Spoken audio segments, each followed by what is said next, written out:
当我不好意思让别人把车里空调打开，我以为你干嘛了？没事。啥干啥？我不知道，我不知道，反正啥不知道？我不知道。你怎么出这么多汗啊？我不知道你咋了？我不知道啊，没事儿没事儿，我一会儿穿过就好了。你怎么一下出这么多汗啊，朱雨姐？没有，今天主要紧张了，有点不是热的紧张。刚才那一下话，你给我也就是不是热，真是紧张啊。紧张，你见我？就见一些好看的女孩会紧张吗？很正常。哦，哎，你真的上那种，你是不是上情商大师班去了，朱雨姐？真的吗？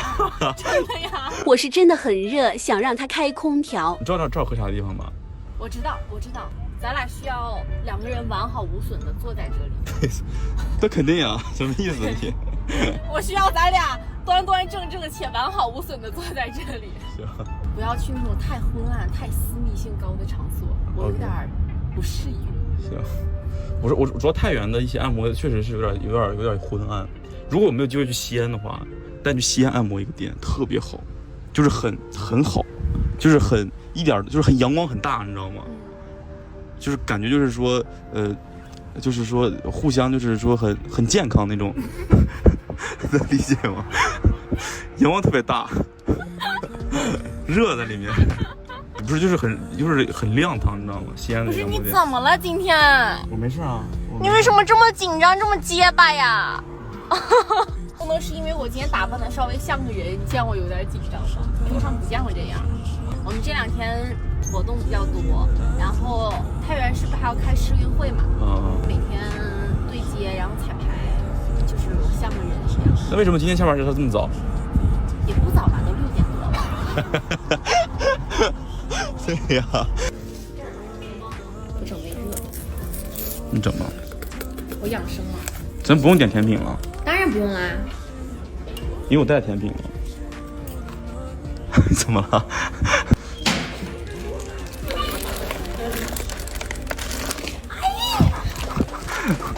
木豆。哎。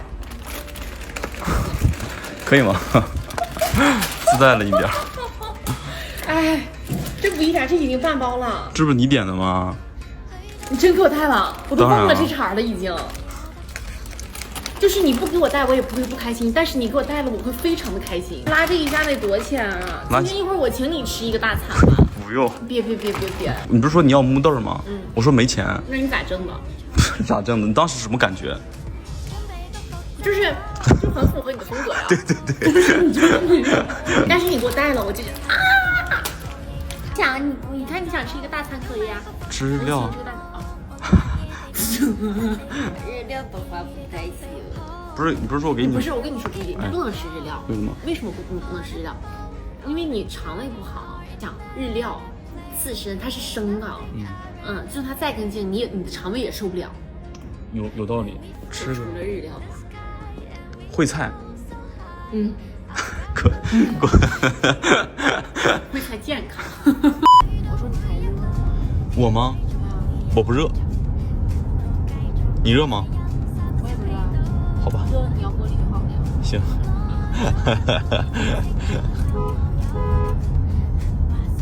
我记得去年夏天你是不是还开空调呢？对呀。熟了呗。熟了是吧？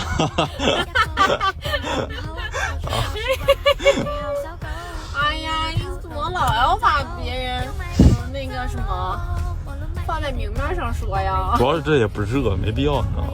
热我自然会说了。还